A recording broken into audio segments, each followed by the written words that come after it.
कभी कभी जिंदगी हमें वहां ले जाती है जहां हम जाने से डरते हैं, और फिर वही जगह हमें वो सिखा जाती है जो कोई किताब नहीं सिखा सकती।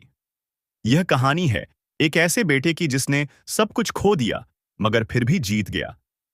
एक बेटे की जिसने मिट्टी से सपने बोए और दुनिया को दिखाया कि कभी कभी सबसे बड़ा ताज पसीने से बनता है। लेकिन क्या होगा जब उसी बेटे के सामने उसकी किस्मत खड़ी होकर कहे, अब देख कितना सह सकता है तू।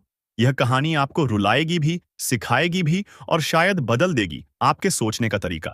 तो अगर आप भी कभी टूटी उम्मीदों के बीच जी रहे हैं तो इस कहानी को आखिर तक जरूर सुनना। और हाँ, अगर कहानी दिल छू जाए तो चैनल को सब्सक्राइब कर दो, क्योंकि ऐसी कहानियां हम दिल से लिखते हैं। दिल्ली की उस सर्द सुबह में हवा में हल्की नमी थी और आसमान धुंध से ढका हुआ था। सड़कें अब तक सोई हुई थीं, पर अरमान की आंखों में नींद नहीं थी। कंधे पर पुराना बैग और मन में अनगिनत सवाल।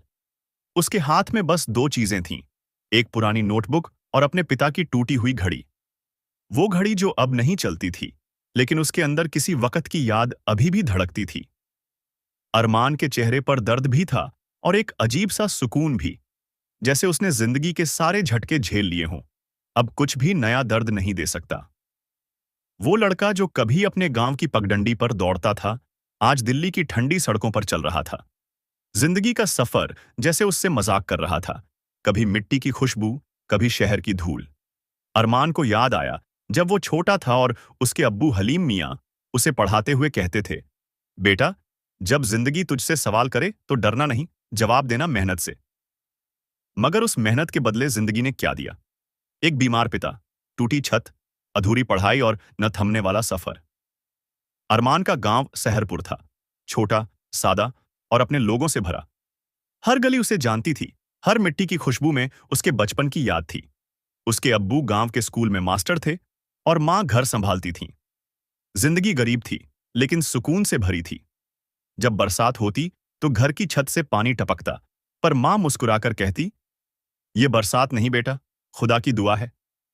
लेकिन फिर एक दिन वही बरसात अब्बू की जिंदगी ले गई। स्कूल की छत गिर गई और उसके नीचे दबे उसके अब्बू। जिंदगी की सबसे बड़ी छत जब टूटती है ना, तो घर नहीं, पूरा दिल उजड़ जाता है। मां ने कुछ नहीं कहा, बस चुपचाप आंखों में आंसू लिए बोली, अब तू ही मेरा सहारा है।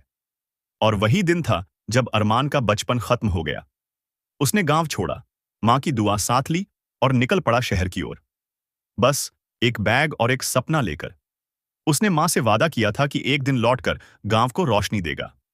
पर कौन जानता था कि उस रोशनी तक पहुंचने के लिए उसे अंधेरे के इतने सफर तय करने होंगे। शहर ने उसे अपनाया नहीं, बल्कि परखा। हर गली, हर दुकान ने उसे ठोकर दी।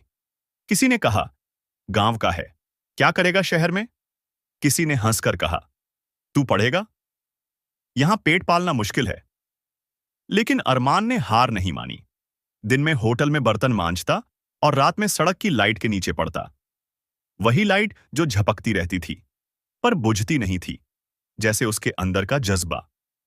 वो किताबों के पन्नों में अपने अब्बू का चेहरा ढूंढता था और मिट्टी की खुशबू में अपनी मां की आवाज।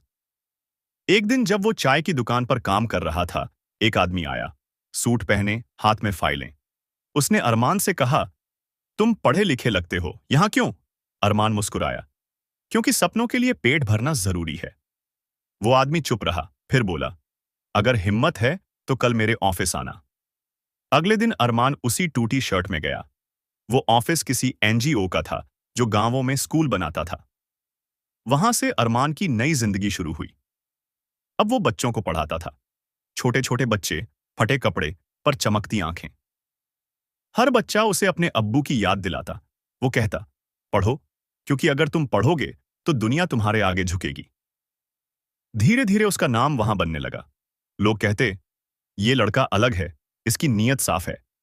लेकिन किस्मत को शायद अभी और परखना था। एक दिन उसे घर से खत मिला, मां का।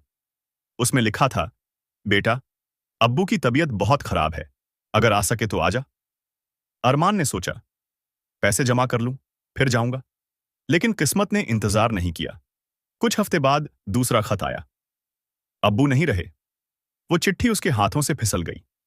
उस रात उसने खुद से वादा किया, अब जो भी करेगा अपनी मिट्टी के लिए करेगा। वो गांव लौटा।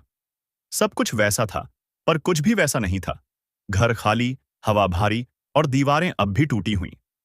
उसने अपने अब्बू का स्कूल देखा, छत टूटी हुई, बच्चे बिना किताबों के। गांव वालों ने कहा, शहर से लौटा है, 2 दिन में भाग जाएगा। लेकिन वो रुका, मिट्टी को देखा और कहा, तूने मुझे बड़ा किया है, अब मैं तुझे बदलूंगा। उसने बांस के खंभों से छत बनाई, पुरानी किताबें जुटाईं, और शाम को बच्चों को पढ़ाना शुरू किया। धीरे धीरे बच्चे बढ़ते गए, फिर गांव ने उसका साथ देना शुरू किया, और एक दिन वही एनजीओ उसके गांव आया, जिसके लिए वो पहले काम करता था। डायरेक्टर ने कहा, तुम यहां क्या कर रहे हो? अरमान मुस्कुराया, मैं वही कर रहा हूं जो मेरे अब्बू का सपना था। वो एनजीओ गांव में स्कूल बनाने लगा, जिसका नाम रखा गया हलीम एजुकेशन सेंटर। वो स्कूल अब बच्चों का मंदिर था। मिट्टी में फिर से हंसी गूंजने लगी। हर शाम जब अरमान बच्चों को पढ़ाता, तो उसे अपने अब्बू का चेहरा याद आता। एक बच्चा बोला, सर, अगर आपके अब्बू होते तो क्या कहते? अरमान ने आसमान की तरफ देखा और बोला, वो कहते, सफर अधूरा नहीं था बेटा, क्योंकि तू वहां पहुंच गया जहां मैं चाहता था। वक्त गुजरता गया। अरमान अब मास्टर अरमान बन गया था। गांव के लोग उसे इज्जत से देखते थे। सड़कें बनी, स्कूल बढ़ा, बच्चे आगे बढ़े। कभी कभी रात को वो अपनी टूटी घड़ी को देखता और मुस्कुराता। वो अब भी नहीं चलती थी, पर अरमान समझ चुका था कि वक्त को चलने की जरूरत नहीं होती, बस इंसान को चलना चाहिए। एक शाम, जब सूरज खेतों के पीछे डूब रहा था, अरमान स्कूल की छत पर बैठा आसमान को देख रहा था। हवा में मिट्टी की खुशबू थी और दूर बच्चे हंस रहे थे। उसने धीरे से कहा, अब्बू, मिट्टी ने तुम्हारा सपना पूरा कर दिया। उसी वक्त उसकी आंखों में आंसू थे, पर होठों पर मुस्कान, क्योंकि सफर अधूरा नहीं था, बस थोड़ा लंबा था। अगर तुम्हें यह कहानी दिल छू गई हो तो चैनल को सब्सक्राइब कर दो, क्योंकि कुछ कहानियां हम नहीं लिखते, वो खुद हमारी जिंदगी से निकलती हैं।